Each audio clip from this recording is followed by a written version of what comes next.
am Eleanor, 68 years old, and I have not seen my son Christopher graduate high school or college. For 15 years, he has systematically excluded me from every significant moment in his life since my painful divorce from Thomas. Christopher chose his father and turned away from me, despite my countless attempts to stay connected.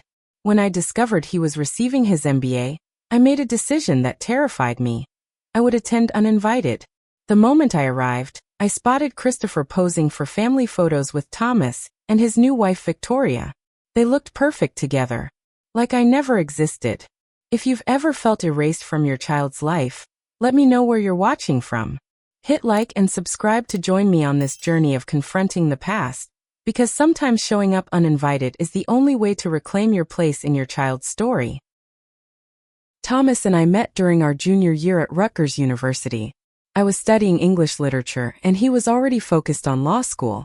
We connected in the campus library one rainy October evening, when we both reached for the same book on Shakespeare. It sounds like a romantic comedy setup, but that moment truly changed my life. Thomas was charming, intelligent, and ambitious. After graduation, we maintained our relationship through his first year of law school, before getting married in a small ceremony surrounded by family and friends. The early years were idyllic. Thomas landed a position at a prestigious law firm, while I secured a job teaching English at the local high school. We purchased our first home in a suburb with excellent schools, planning ahead for the family we desperately wanted. But starting that family proved challenging. After 3 years of trying and 2 miscarriages, we began to lose hope. When I finally carried a pregnancy to term and gave birth to Christopher, it felt like a miracle. I can still remember Thomas holding him for the first time, tears streaming down his face as he whispered promises to our son. Christopher was perfect with his father's blue eyes and my unruly dark hair. Those first years with Christopher were the happiest of my life. We created beautiful memories together as a family. Summer vacations to Cape Cod, where Christopher built elaborate sandcastles that Thomas would help engineer to withstand the tide. Christmas mornings with Thomas filming Christopher unwrapping presents. School science projects spread across our dining room table, Thomas teaching Christopher about physics while I helped with the presentation boards. We were the family I had always dreamed of having. My career as an English teacher provided stability and fulfillment, while Thomas's career trajectory shot upward. By the time Christopher entered middle school, Thomas had become a partner specializing in corporate law. The increased responsibilities meant longer hours and frequent business trips, but we adjusted. I took on more household and parenting responsibilities, coordinating Christopher's increasingly busy schedule of soccer practices, piano lessons, and academic competitions. It was during Christopher's freshman year of high school that I first noticed significant changes in Thomas. The late nights at work became more frequent. When he was home, he seemed emotionally distant, constantly checking his phone and stepping out to take calls. I attributed it to work stress and tried to be understanding, but a persistent feeling of unease grew within me. Christopher was 15 when I found the first evidence. A receipt for a dinner at an expensive restaurant on a night Thomas claimed to be working late. A charge for jewelry I never received. Text messages from someone named Victoria, discussing meeting arrangements. When confronted, Thomas dismissed my concerns. He accused me of being paranoid, creating problems where none existed. He explained away each piece of evidence so convincingly that I began to question my own perceptions. The gaslighting continued for months, until I hired a private investigator, who confirmed my suspicions. Thomas was having an affair with Victoria Reynolds, a young attorney who had joined his firm 2 years prior. The photographs the investigator provided showed them together, clearly intimate, entering a hotel during what was supposed to be a business conference in Philadelphia. When I confronted Thomas with irrefutable evidence, he did not apologize. Instead, he announced he wanted a divorce. He claimed we had grown apart years ago and that Victoria understood him in ways I never could. The confession hit like a physical blow, leaving me breathless and disoriented. Within days, Thomas moved out and into Victoria's downtown apartment. The divorce proceedings were brutal. Thomas used his legal expertise and connections to limit my settlement, despite our 20 years of marriage. He portrayed me as emotionally unstable, bitter, and vindictive. His colleagues testified to his character and work ethic, creating a narrative that painted him as the wronged party who had tried to make our marriage work. The worst part was losing Christopher. At 17, he was old enough to form his own opinions, but young enough to be profoundly influenced by his father's version of events. Thomas systematically turned Christopher against me, suggesting that my emotional instability had driven Thomas to seek companionship elsewhere. Christopher, who had always idolized his father, began pulling away from me. He became cold and distant, canceling our planned outings and responding to my texts with one-word answers. When Christopher decided to live primarily with Thomas during his senior year of high school, I felt my heart physically break. The day of his high school graduation, I sat alone in my car in the school parking lot, unable to enter the ceremony because Christopher had asked me not to attend. Thomas had secured only one ticket for himself and made it clear I was not welcome. I watched from afar as graduates in their caps and gowns emerged, spotting Christopher smiling broadly for photos with Thomas. Thomas and Victoria married quickly after our divorce was finalized. She was 15 years younger than him, stylish and ambitious. From social media posts I could not help but view, it appeared she had immediately assumed a maternal role with Christopher, attending his sporting events and celebrating his college acceptance to his father's alma mater. Throughout Christopher's undergraduate years, I attempted to maintain a relationship with him. I sent care packages to his dorm, texted regularly with updates about family and mutual friends, and invited him home for holidays and breaks. Most of my efforts were met with silence or polite rejection. On the rare occasions he did agree to meet, our conversations were superficial and strained. He refused to discuss Thomas or Victoria, shutting down any mention of them. I missed his college graduation too.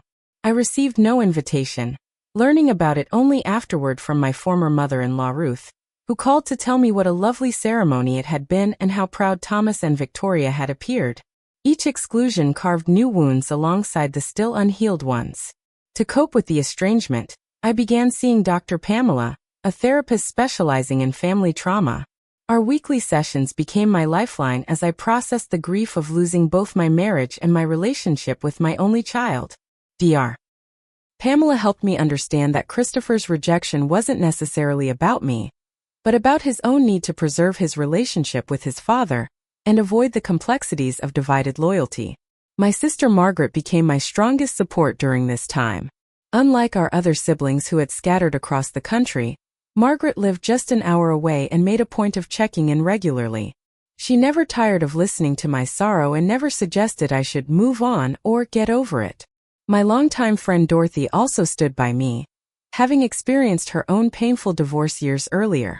Between them, I found the strength to rebuild my life. The divorce settlement had left me financially secure but not comfortable. I sold our family home and moved to a small apartment closer to my school. I threw myself into teaching, taking on additional responsibilities like coaching the debate team and advising the literary magazine. My students became a surrogate family of sorts, their achievements and growth providing purpose when little else did.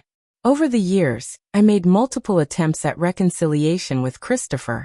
I sent birthday and Christmas gifts, graduation cards with heartfelt letters, and occasional emails asking about his life. Sometimes he responded briefly, but more often my overtures went unanswered. I learned about his life through occasional social media posts rather than from him directly. I watched from the digital sidelines as he completed his undergraduate degree, secured his first job at a consulting firm, and eventually decided to pursue an MBA. Each milestone felt like another opportunity lost, another memory I should have shared but was denied. It was early April when I discovered through LinkedIn that Christopher would be receiving his MBA in May. The announcement appeared in my feed, congratulating Christopher Thomas on his upcoming graduation from Wharton Business School. There was no personal message, no invitation for me to attend. Just another reminder of my exclusion from his life. My initial reaction was familiar hurt, a dull ache that had become my constant companion over the years. I closed my laptop and tried to distract myself with grading papers, but the knowledge of another milestone I would miss lingered in my thoughts. That evening, I called my sister Margaret. "He didn't even tell me," I said, my voice breaking despite my best efforts. "I had to find out through social media, like a stranger." "Eleanor," Margaret replied, her voice firm but gentle. You are his mother. Invitation or not, you have every right to be there. He doesn't want me there, I reminded her. He made that clear years ago. Has he specifically told you not to come to this graduation? She asked. Well, no, I admitted. But he hasn't invited me either. Maybe it's time you stopped waiting for permission to be part of your son's life, Margaret suggested. Sometimes we have to take back our place at the table instead of waiting for someone to pull out a chair for us. Margaret's words stayed with me for days as I contemplated the possibility of attending the graduation uninvited. The thought both terrified and exhilarated me. During my next session with Dr. Pamela, I broached the subject cautiously. Would it be crossing a boundary? I asked her. Showing up when he hasn't asked me to be there? Dr. Pamela considered the question thoughtfully. There's a difference between respecting boundaries and accepting erasure, she said finally. You've respected Christopher's wishes for years, giving him space and not forcing your presence when he's explicitly asked you to stay away. But this is different. This is a public ceremony, and you are his mother. What if he rejects me? The fear that had held me back for years surfaced immediately. What if he asks me to leave? That's a possibility you'll need to prepare for, Dr. Pamela acknowledged. But ask yourself this. Which would you regret more? Going and facing potential rejection, or missing another significant moment in your son's life? When she framed it that way, the answer became clear. I had already missed so much. I couldn't bear to miss this too, even if it meant risking Christopher's anger. Making the decision was one thing. Preparing for the actual event was another.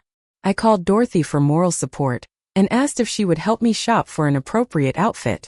She agreed enthusiastically, showing up at my apartment the following Saturday with coffee and a determined expression.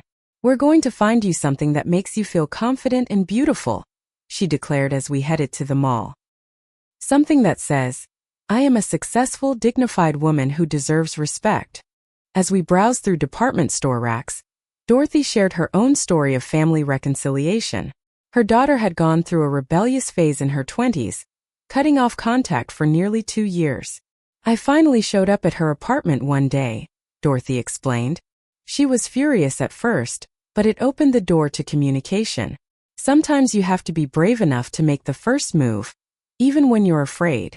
After trying on numerous outfits, I settled on a tailored navy dress with a matching jacket that felt both elegant and appropriate.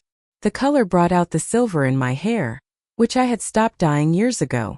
Dorothy insisted I buy new shoes as well, practical but stylish low heels that I could walk comfortably in across a campus. For Christopher's gift, I chose something meaningful rather than expensive. My father's vintage watch had been restored and sitting in my jewelry box for years. I had planned to give it to Christopher on his college graduation but never had the opportunity. I took it to a jeweler and had the back engraved with a simple message. Time reveals truth. Love always, Mom. With the gift and outfit secured, I made practical arrangements. I booked a hotel room near the university campus and purchased a train ticket. I researched the graduation schedule and venue, studying campus maps so I wouldn't get lost. Each step of preparation both increased my anxiety and strengthened my resolve. The night before the graduation, alone in my hotel room, panic nearly overwhelmed me. What was I thinking? Christopher had made his feelings clear through years of distance. Showing up uninvited might only deepen the rift between us. I picked up my phone to call the front desk and request an early checkout, ready to abandon my plan and return home. Instead, I called Margaret. I can't do this, I told her when she answered. I'm going to make everything worse. Eleanor Jean Miller, she said, using my full name as she had since childhood. You listen to me. You have spent 15 years respecting your son's space, while that ex-husband of yours poisoned his mind against you. You have been patient, loving, and respectful. You deserve to see your only child graduate. And more importantly, Christopher deserves to have his mother there, whether he knows it yet or not. Her confidence steadied me. I slept fitfully but woke with renewed determination. I took extra care with my appearance that morning, applying makeup carefully and styling my hair. I put on my new dress and a pair of pearl earrings that had belonged to my mother. Looking in the mirror, I barely recognized the confident woman staring back at me. Somewhere in the years of hurt and rejection, I had forgotten my own strength. The taxi driver who took me to campus was a grandfatherly man named Harold who, upon hearing I was attending my son's graduation, launched into stories about his own family reconciliations. "Families are complicated," he said wisely as we approached the campus. "But at the end of the day, blood means something. You keep showing up, even when it's hard. Especially when it's hard." As I paid the fare, Harold added, "Good luck, ma'am. Remember, you got every right to be there." I repeated this to myself as I followed the stream of well-dressed families toward the business school building. I have every right to be here. I am Christopher's mother. No divorce, no distance, no time could change that fundamental truth. The university campus was resplendent in spring glory. Flowering trees lined the pathways, their pink and white blossoms creating a canopy overhead. Banners congratulating the graduating class hung from lampposts, fluttering in the gentle May breeze. Everywhere I looked, families walked together, their faces bright with pride and excitement. I felt simultaneously part of and separate from the collective joy surrounding me. Following the crowd, I made my way toward the business school's impressive building, its modern architecture standing in stark contrast to the traditional ivy-covered structures nearby. Students in caps and gowns gathered on the lawn, posing for photographs with parents and siblings. I averted my eyes from these happy family scenes, focusing instead on navigating to the ceremony venue. The memories came unbidden as I walked. Christopher at 8, proudly showing me his perfect spelling test. Christopher at 12, receiving a science fair award, his face serious but eyes shining with accomplishment. Christopher at 16 being named captain of the debate team, a passion he had inherited from me despite preferring his father's career path. Each memory was both sweet and painful, reminders of the boy I had raised and the man I barely knew. Inside the auditorium, I selected a seat near the back, hoping to remain inconspicuous. The space quickly filled with chattering families. Next to me, a couple approximately my age discussed their daughter's job offers and upcoming move to Seattle. On my other side, grandparents argued good-naturedly about the best settings for their camera. Their easy familiarity with this milestone made my isolation more pronounced. I opened the program and scanned for Christopher's name. There it was, listed with honors. A fresh wave of pride and sadness washed over me. My son had accomplished so much, and I had witnessed so little of his journey. Would he be different from the boy I remembered? Would I even recognize the man he had become? The ceremony began with the traditional processional, faculty in their academic regalia followed by the graduates. I held my breath as I searched each row of students for Christopher. When I finally spotted him, tall and dignified in his cap and gown, my heart constricted. He looked so much like his father had at that age, but with my smile, the one that reached his eyes. I watched him chat with a classmate, looking confident and at ease. This grown man was my child, and yet a stranger to me. The dean's welcome address emphasized the importance of family support in the graduates' achievements. "None of you reached this milestone alone," he proclaimed to the assembly. "Your families have been your foundation, your support system, your greatest champions." Each word felt like an indictment of my absence from Christopher's life, though I knew the complexity of our estrangement could not be captured in such platitudes. As various speakers took the podium, my mind wandered through the years of separation, the accumulation of small rejections and missed opportunities that had led to this moment. I had tried to respect Christopher's wishes while still reaching out consistently to remind him I was there, waiting, whenever he was ready to reconnect. Had I done enough? Should I have fought harder against Thomas's influence? The questions that had plagued me for years resurfaced as I sat among strangers, watching my son from afar. When Christopher's name was called to receive his diploma, I pressed my hand against my mouth to stifle a sob. He crossed the stage with confident strides, shaking hands with the dean and accepting his diploma with a broad smile. Every maternal instinct urged me to stand and cheer, to call out his name and proclaim my pride. Instead, I remained seated, silent tears tracking down my cheeks as I applauded with the rest of the audience. In that moment, I allowed myself to imagine an alternate reality where our family had remained intact, where I sat in the front row beside Thomas, both of us beaming with undiluted pride.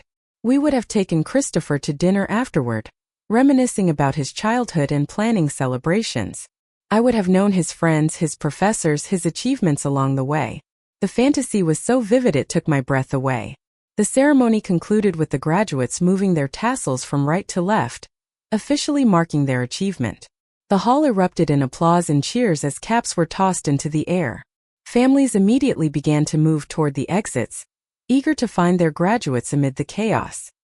I remained seated, suddenly uncertain about my plan to approach Christopher.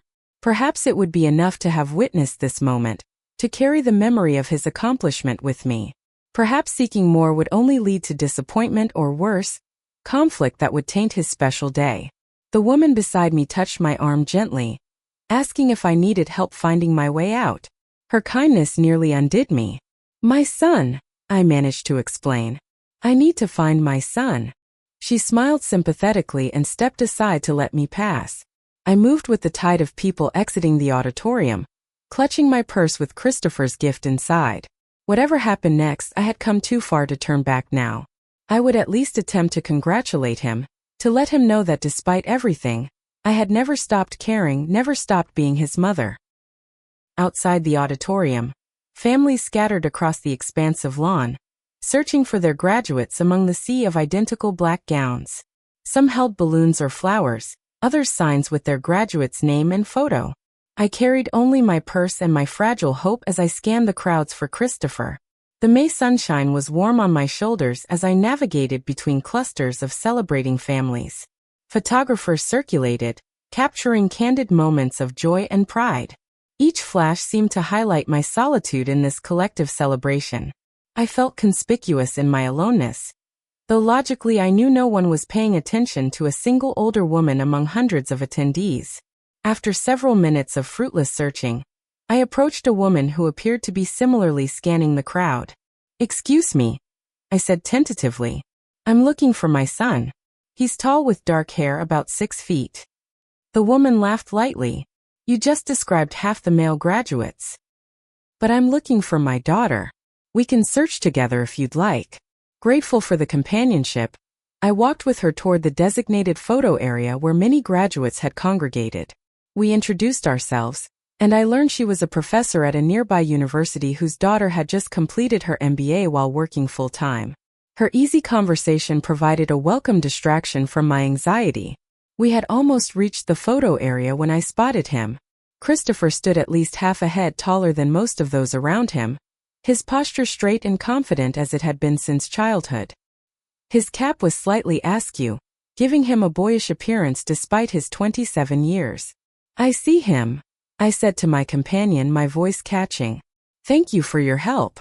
She squeezed my arm encouragingly before continuing her own search. I took a deep breath and started toward Christopher, my initial joy at finding him quickly evaporating as I registered who stood with him. Thomas was there in an expensive suit, his hair grayer than when I'd last seen him but his stance as commanding as ever. Beside him stood Victoria, elegant in a floral dress that highlighted her still youthful figure. She was laughing at something, her hand resting comfortably on Thomas's arm. Next to her was a young woman I recognized from social media as Kimberly, Victoria's daughter from her first marriage. She appeared to be in her early 20s, dressed fashionably and taking photos with her phone. They formed a perfect tableau of family harmony, with Christopher at the center. As I watched, frozen in place, a young woman with auburn hair approached the group and was immediately enveloped in an embrace by Christopher. This must be Olivia, the girlfriend I had heard mentioned in one of our rare phone conversations last year. She fit seamlessly into the group, Thomas placing an affectionate hand on her shoulder as they rearranged themselves. A professional photographer approached them, camera in hand. "Family photo time," I heard him announce cheerfully. "Let's get the graduate in the middle." They arranged themselves naturally, with practiced ease that spoke of numerous previous family photographs. Christopher stood center with Olivia beside him. Thomas and Victoria flanked them, with Kimberly next to her mother. As they posed, I heard someone in a nearby group refer to Victoria as Christopher's mom, while pointing out the family to another observer. Victoria reached up to adjust Christopher's cap, tucking an errant strand of hair beneath it with maternal familiarity. The gesture was so intimate, so casually possessive, that I felt physically ill. This woman had not only taken my husband, but had fully assumed my role in my son's life. The family unit before me was complete in content, with no space or need for me. I noticed then that Thomas's mother Ruth had joined the group for additional photos. At 81, she moved more slowly than when I had known her, but her elegant appearance remained unchanged. She embraced Victoria warmly before turning to Christopher with obvious pride. The woman who had once been my mother-in-law, who had helped me plan Christopher's first birthday party, and taught me her secret recipes, now treated Victoria as her daughter. The physical pain of witnessing this scene was unexpected. My chest constricted, making breathing difficult. My vision blurred slightly at the edges as I struggled to process what I was seeing. Each smile, each casual touch, each moment of visible affection felt like a personal assault. I had been erased not just from the present moment but apparently from the narrative of Christopher's life entirely. Memories flooded back unbidden. Nights spent rocking Christopher through fevers and ear infections, helping him with homework at our kitchen table while Thomas worked late, driving him to countless activities, sitting through soccer games in pouring rain, applauding at piano recitals even when he missed notes. I had been the constant presence, the daily support system through his childhood and early adolescence. Yet here stood Victoria, who had known him only as a nearly grown young man, fully integrated into the role I had occupied for 17 years. I remained rooted in place as the photographer continued directing the family group. "Great, now just the parents with the graduate," he called, and without hesitation, Thomas and Victoria moved to stand on either side of Christopher. The casual acceptance of Victoria as Christopher's mother struck me like a physical blow. It wasn't just Thomas or even Christopher who had replaced me. It was the world that had accepted this new reality without question. The decision point loomed before me. I could turn and leave now, preserving what little dignity I had left. No one had noticed me. I could return to my hotel room, check out early, and be on a train home before evening. Christopher would never know I had been there. Never know I had witnessed this painful tableau. I could continue as before, loving him from a distance, accepting my peripheral role in his life. Or I could approach them. I could assert my presence, my identity as Christopher's mother regardless of how uncomfortable it might make everyone, including myself. I could refuse to be erased. As I stood deliberating, Christopher looked up and, for a brief moment, his gaze swept past me without recognition. Then his eyes returned, widening slightly as recognition dawned. In that instant the decision was made for me. He had seen me. There was no retreating now. My feet felt leaden as I began walking toward the group, each step requiring conscious effort. The sounds of celebration around me seemed to fade, replaced by the rush of blood in my ears. My focus narrowed to the family arrangement before me, Christopher's expression changing from shock to something unreadable as I approached. The photographer was adjusting his camera settings when Christopher's continued stare caused the others to turn and look in my direction. Thomas spotted me first, his expression immediately hardening into hostility. Victoria registered confusion before recognition dawned, her body language shifting as she took an instinctive step backward. Kimberly leaned toward her mother, whispering a question I couldn't hear but could easily imagine. "Who is that woman?" Most revealing was Olivia's reaction. Unlike the others, she showed no surprise, merely a complicated expression that suggested she had expected this moment might come. She straightened her shoulders slightly, her gaze direct and assessing as I closed the final steps between us. The silence that fell over the group as I reached them was profound, a pocket of stillness amid the surrounding celebration. I focused on Christopher, forcing a smile that felt both foreign and necessary. "Hello, Christopher," I said, my voice steadier than I expected. "Congratulations on your graduation. I'm so proud of you." Christopher's response was delayed, his expression carefully controlled. "Mother," he finally acknowledged, the formal address striking me like a slap. "I didn't know you were coming." "I wanted to surprise you," I replied, aware of how inadequate the explanation sounded in the heavy atmosphere. Thomas stepped forward slightly, positioning himself partially between Christopher and me in a protective stance that was both possessive and dismissive. "Eleanor," he said, my name sounding like an accusation in his mouth. "This is a family celebration." I don't think anyone expected you to be here. The implication was clear. I was not family. Not anymore. I felt a tremor begin in my hands but clasped them firmly together, refusing to show weakness. I'm still Christopher's mother, I replied evenly.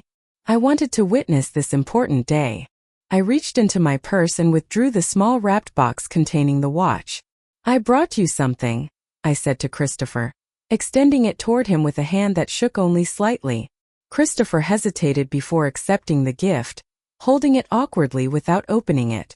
The discomfort radiating from him was palpable, but I noticed him glance toward Olivia, who gave him an almost imperceptible nod. This is Olivia, he said finally, gesturing to the auburn-haired woman beside him. My girlfriend. It's nice to meet you, I said, genuine despite the circumstances.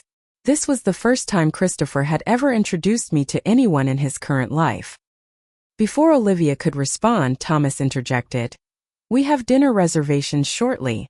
We should wrap up these photos. His dismissal was pointed, but I had come too far to be so easily deterred.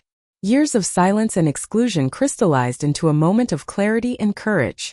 I won't take much of your time, I said, my voice gaining strength.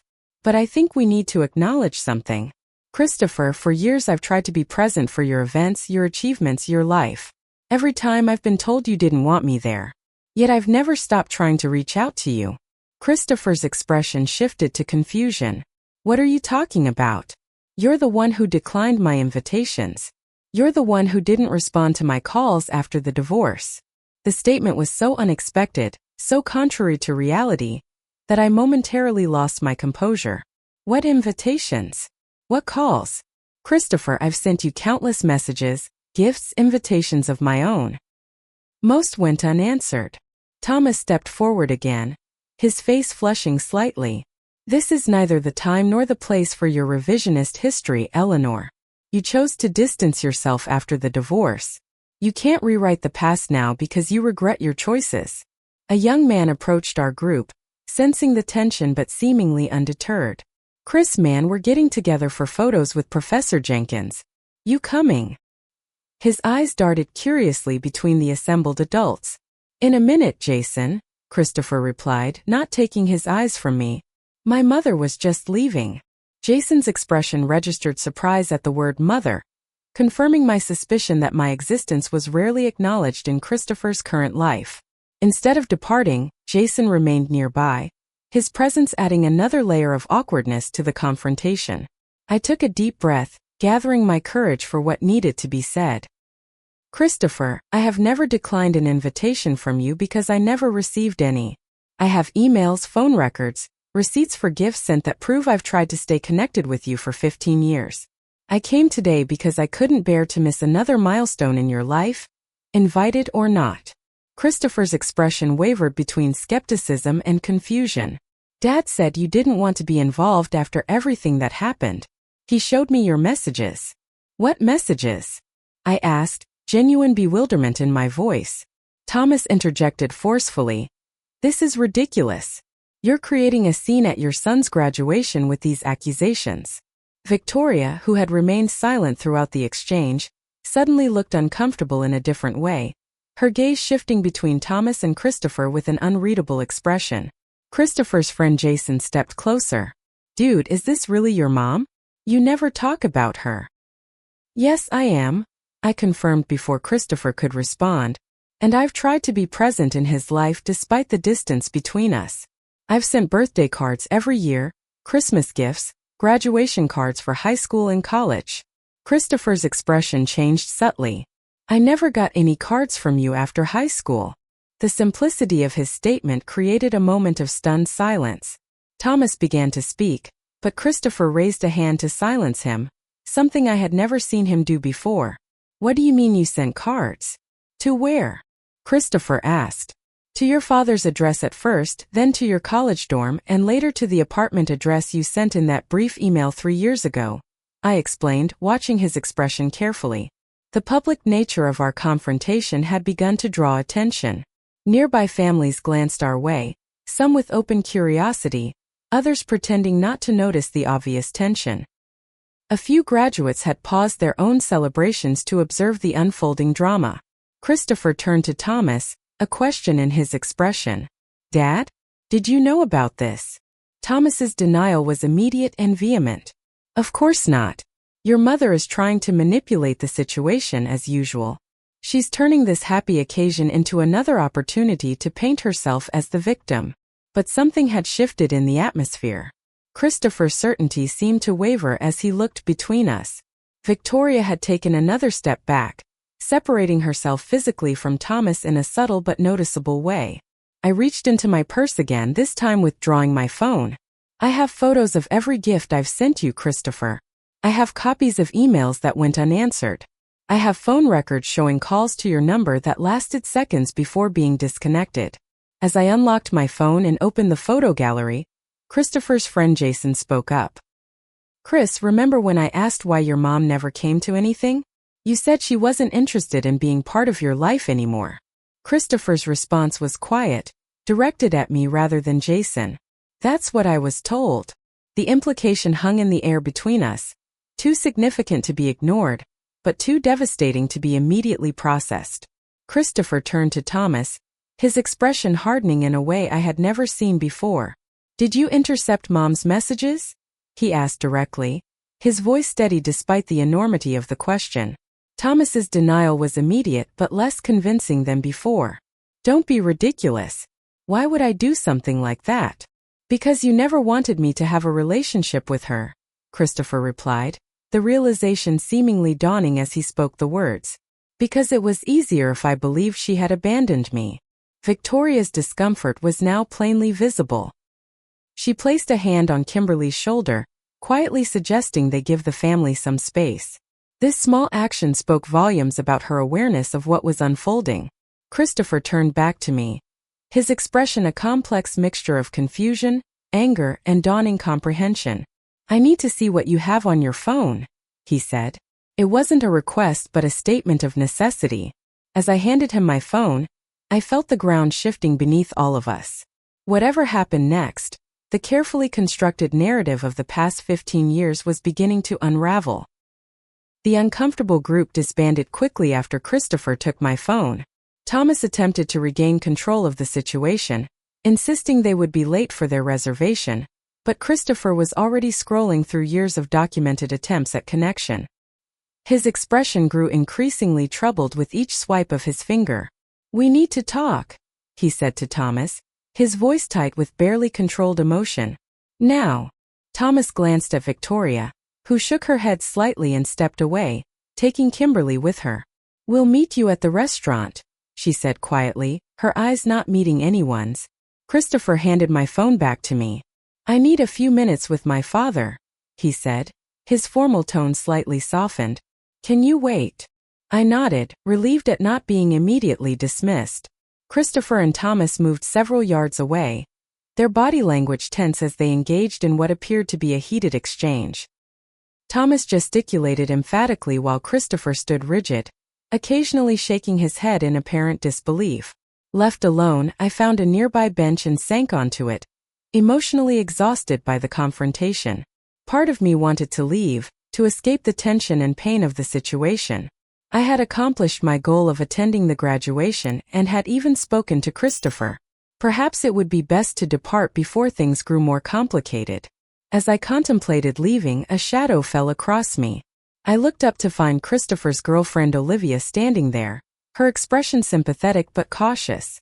"May I join you?" she asked, gesturing to the empty space beside me on the bench. When I nodded, she sat down, smoothing her dress beneath her. "I'm Olivia Bennett," she introduced herself formally. "Christopher and I have been together for 2 years." "It's nice to finally meet you," I replied, unsure what else to say in such unusual circumstances.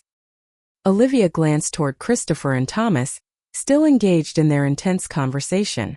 "I've suspected something wasn't right for a while," she said quietly. "The way Christopher talked about you didn't match other things he would occasionally mention." Her directness surprised me. "What do you mean?" "He would say you weren't interested in his life, that you had chosen to distance yourself after the divorce," Olivia explained. "But then he would sometimes mention things from his childhood, how you taught him to make your grandmother's apple pie, or how you helped him overcome his fear of public speaking. The love in those stories contradicted the narrative about you abandoning him. Her insight struck me deeply. Despite everything, some part of Christopher had retained positive memories of our relationship. There were other inconsistencies too, Olivia continued. Last Christmas, a card arrived at our apartment addressed to Christopher. The return address had been partially obscured, but I could make out your name. When I gave it to him, he seemed confused, saying it was the first communication he'd received from you in years. I felt a surge of hope at this information. Did he read it? Olivia nodded. He did, though he never discussed its contents with me. After that, I started paying more attention. When his birthday came around, I noticed Thomas intercepting the mail at the family dinner, putting aside an envelope that looked like a card before Christopher arrived. You saw that?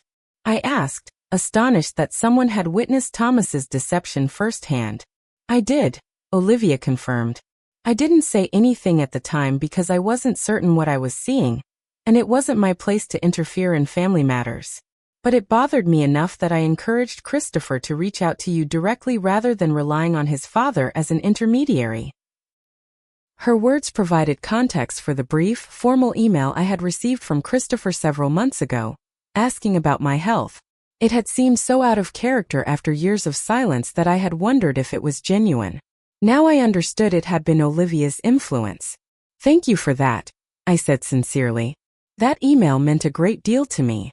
Olivia's gaze returned to Christopher and Thomas, whose conversation appeared to be concluding. Thomas's face was flushed with anger while Christopher's expression was stone-like. I think Christopher has been told a very specific version of events for many years, Olivia said carefully. Finding out that version might not be accurate is going to be difficult for him to process. Before I could respond, Christopher was approaching us alone. Thomas had apparently departed, his rigid posture visible as he strode toward the parking area. Victoria and Kimberly were nowhere to be seen. Christopher stopped before us, his graduation cap now removed, hair slightly disheveled as if he had run his hands through it repeatedly. Can we talk? He asked me, his voice subdued. Olivia stood immediately. I'll give you two some space, she said, touching Christopher's arm gently before walking away. The gesture communicated both support and respect for the difficult conversation ahead. Christopher took Olivia's place on the bench, maintaining a careful distance between us. For a moment he said nothing, staring at the ground as if gathering his thoughts. Dad denied everything, he finally said. He said you're manipulating the situation, trying to turn me against him now that I'm successful. The accusation was so predictable it almost made me smile sadly. And what do you think? I asked. Christopher looked up, meeting my eyes directly for the first time. I think I need to see those emails and cards you mentioned. I think I need to understand what's been happening for the past 15 years. His response was measured, neither accepting my version of events nor dismissing it. It was more than I had hoped for. What did Thomas say about the Christmas card Olivia mentioned? The one that made it through to your apartment? I asked. Christopher's surprise was evident. She told you about that? I didn't realize she had noticed, or that she suspected anything. She cares about you, I said simply. She noticed the inconsistencies. Christopher ran a hand through his hair again, a gesture so reminiscent of his teenage self that it made my heart ache. Dad said you probably sent it as a one-time thing to assuage your guilt. He implied you might want something from me now that I'm establishing my career. The cruelty of the insinuation hurt, but I kept my expression neutral. I've sent you a card every Christmas and birthday since the divorce, I said quietly. I've never asked you for anything except to be part of your life. Christopher was silent for a long moment. I have questions, he finally said. A lot of questions. I'll answer anything you ask, I promised. I've never wanted anything but honesty between us. He nodded, seemingly accepting this. I can't do this right now, not here with everyone around. And I need time to process what Dad said, what you're saying. He hesitated before adding, would you be willing to meet tomorrow? Before you return home? The request, so unexpected after years of rejection, momentarily overwhelmed me. I nodded, not trusting my voice. There's a cafe near my apartment, Christopher continued. Olivia and I go there sometimes. It's quiet, good for conversation. He provided the address and suggested meeting at 11 the next morning. As our conversation concluded, Christopher stood, clearly uncomfortable but making an effort. I should find Olivia. There's a gathering with my classmates this evening. Of course, I said, standing as well. Thank you for talking with me today. An awkward moment passed as we both seemed unsure how to end the interaction. No hug seemed appropriate, but a handshake felt too formal. Eventually, Christopher nodded, a gesture of acknowledgement if not warmth, and turned to leave. Christopher, I called after him. He paused, looking back. I really am proud of you. Not just for your degree, but for the man you've become. Something flickered in his expression, too brief to interpret before he nodded again and walked away. I watched him cross the lawn, finding Olivia waiting at a respectful distance. They spoke briefly, their body language suggesting she was offering comfort and support. As they walked away together, Olivia glanced back at me with what appeared to be encouragement in her expression. In the taxi back to my hotel, I called Margaret, tears finally flowing freely now that I was alone. I spoke to him, I said when she answered. After all these years, I actually had a conversation with my son. Oh, Eleanor, Margaret replied, her voice thick with emotion. Tell me everything. I recounted the events of the day as the taxi navigated through campus traffic. Margaret listened without interruption until I finished with the planned meeting for tomorrow. It sounds like Thomas has been intercepting your communications all these years, she said, outrage evident in her tone. Deliberately keeping Christopher from you.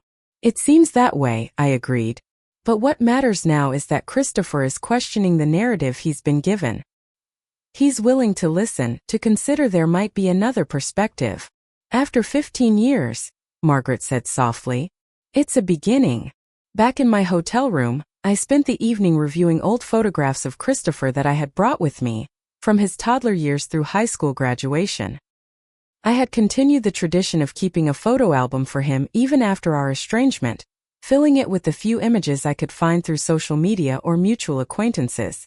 Looking at the progression of images, I could see the boy I had raised becoming the man I had glimpsed today, with so many missing chapters in between.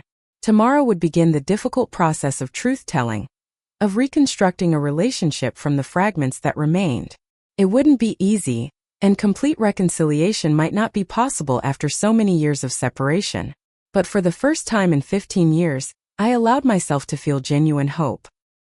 The cafe Christopher had chosen was a small, artisanal establishment tucked between a bookstore and a vintage clothing shop. Warm wood tones and the rich aroma of freshly ground coffee created an atmosphere both comfortable and sophisticated. I arrived 15 minutes early, selecting a table in a quiet corner that offered some privacy for our conversation. My nerves had kept me awake much of the night, reviewing what I would say and anticipating Christopher's questions. I had brought documentation with me. Copies of emails sent, photographs of gifts purchased, phone records showing my attempts to call. The evidence of my consistent efforts to maintain a relationship with my son was both reassuring and heartbreaking to review. At precisely 11, the cafe door opened and Christopher entered. Without his graduation regalia, dressed in jeans and a blue button-down shirt, he looked more like the boy I remembered. His gaze swept the room before landing on me, his expression guarded but not hostile as he approached. "Good morning," he said, taking the seat across from me. "Have you ordered yet?" The mundane question seemed incongruous given the weight of our pending conversation, but I recognized it as an attempt at normalcy. "Just coffee," I replied. "I was waiting for you." A server approached, and Christopher ordered a cappuccino and suggested a plate of pastries to share. The casual domesticity of selecting breakfast together after 15 years of estrangement struck me as surreal. Once the server departed, an awkward silence fell between us. Christopher broke it first. "I spoke with Jason last night," he said. "He told me you've been at events I didn't know about." This unexpected opening caught me off guard. "What events?" "My college debate championships for one," Christopher said. "He said he saw you sitting in the back at nationals my junior year. You left before the awards ceremony." The memory surfaced immediately. I had discovered the tournament dates through a university newsletter and had driven 6 hours to attend, sitting as inconspicuously as possible. When Christopher's team won, I had slipped out to avoid any awkwardness, watching from a distance as they celebrated. I didn't think you knew I was there, I admitted. I didn't want to intrude, but I couldn't miss seeing you compete. Christopher's expression was complicated. There were other times too, according to Jason. My senior thesis presentation, a conference where I presented research last year. I nodded, not sure what response he expected. Whenever I could find out about events through public information, I tried to attend. I stayed in the background because I thought that's what you wanted. Christopher was quiet for a moment, absently turning his water glass. I told Jason you didn't care about my accomplishments, he finally said. He never corrected me. Last night he said he thought I knew you were there, and was choosing not to acknowledge you. Our conversation paused as the server returned with our order. Once we were alone again, Christopher continued, his voice lower. I owe you an apology, he said, the words clearly difficult for him. I believed what Dad told me without question. I never considered there might be another perspective. His acknowledgement, simple but profound, brought tears to my eyes that I quickly blinked away. We both made mistakes, I replied. I should have fought harder to maintain our relationship. I was trying to respect what I thought were your wishes. Christopher took a deep breath. After you left yesterday, I called Dad again. I confronted him directly about intercepting your messages. He paused, seeming to choose his next words carefully. He denied it at first, but when I pressed him about specific instances Olivia had noticed, he became defensive. He said he was protecting me from your emotional manipulation. That's when I knew Olivia and you were right. The confirmation of Thomas's deliberate interference should have brought vindication, but instead, I felt only sadness for the years lost to his deception. I'm not telling you this to vilify Dad, Christopher continued, surprising me, but I need you to know that I didn't reject your attempts to stay connected. I didn't know about them. Thank you for telling me that, I said softly. It means more than you know. Christopher took a sip of his cappuccino before asking, why didn't you fight harder? Why didn't you show up at the house and demand to see me?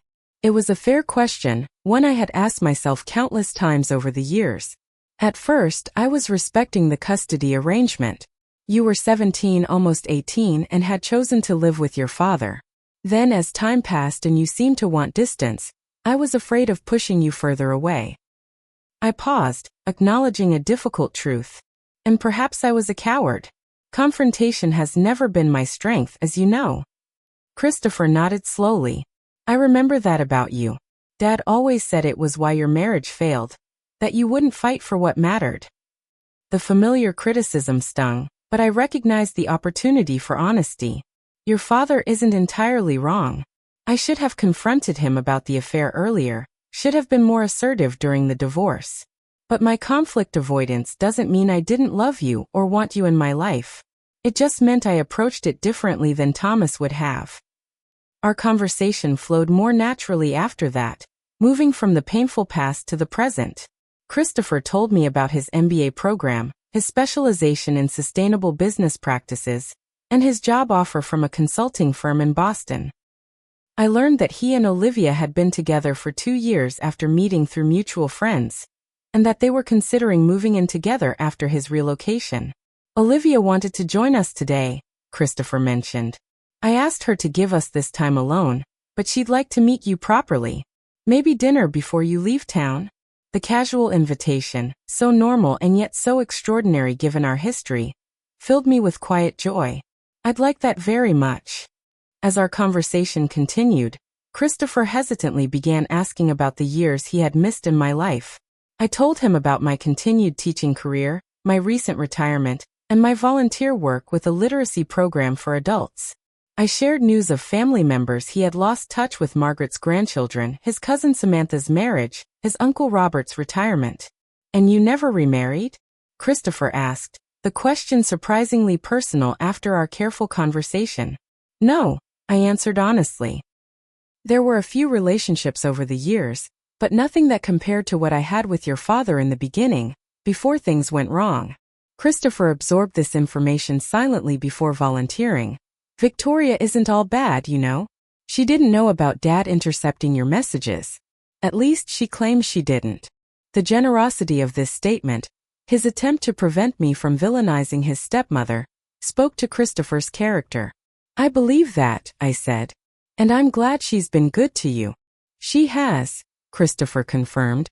But she's not you. The simple acknowledgement brought tears to my eyes again. Midway through our conversation, Olivia arrived, greeting Christopher with a quick kiss before turning to me with a warm smile. I hope it's okay that I'm joining you. I wanted to give you time alone but couldn't stay away entirely.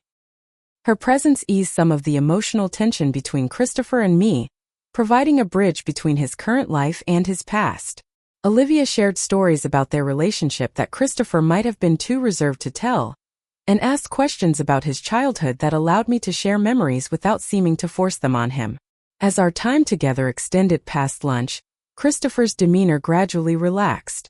When he laughed at a story I told about his 10-year-old science experiment gone wrong, I caught a glimpse of the boy I had raised in the man sitting across from me.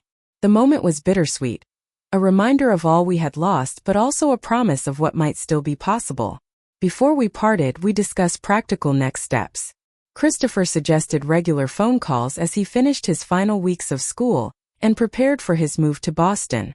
I offered to visit once he was settled if he was comfortable with that. We exchanged current contact information, the simple act of programming my number into his phone feeling momentous after years of disconnection. I'm not ready to confront Dad about everything yet, Christopher admitted as we prepared to leave. That's going to take time to work through. There's no rush, I assured him. We have time now. As we said goodbye outside the cafe, Christopher hesitated before leaning in for a brief, somewhat awkward hug. The physical contact, the first in 15 years, nearly undid my composure. I held the moment in my heart as I watched him and Olivia walk away, his hand on her back, her head tilted toward him as they spoke. My return home the next day was filled with reflection. I called Margaret immediately upon arriving, settling into my familiar armchair as I recounted the entire conversation with Christopher. It's amazing, Margaret said when I finished. After all these years, to discover it was Thomas manipulating the situation all along. The why doesn't matter as much as the path forward, I replied, surprising myself with the lack of bitterness in my heart. Christopher is willing to rebuild our relationship. That's what matters now. My final therapy session with Dr. Pamela that week focused on processing the whirlwind of emotions from the graduation and its aftermath. You took an enormous risk attending uninvited, she observed. How do you feel about that decision now? It was the right choice, I said without hesitation. Even if Christopher had rejected me again, at least I would have tried. Living with continued estrangement would have been painful, but not as painful as wondering what might have happened if I'd had the courage to show up. Dr. Pamela smiled. That's significant growth from where you were when we started working together. You've learned to advocate for yourself, to take emotional risks when the potential reward justifies it. That evening, I called Dorothy to share the developments. Her joy for me was unrestrained. I knew something good would come of your decision to attend, she exclaimed. Sometimes we have to force the universe's hand a little. The following Sunday, I received an email from Christopher. It was brief but meaningful, thanking me for coming to his graduation despite the awkward circumstances. Attached was a photo I had never seen before, Christopher at about 8 years old, gap-toothed and grinning, holding up a model rocket we had built together. The subject line read simply, "Found this while packing. Thought you might want a copy." I printed the photo and added it to the album I had maintained through the years of separation. Next to it, I placed a copy of the only photo I had from his graduation, a distant shot of him receiving his diploma that I had taken surreptitiously from my seat in the back of the auditorium. The contrast between the two images represented the years we had lost, but also the possibility of new memories to come. 2 weeks later, Christopher called as promised.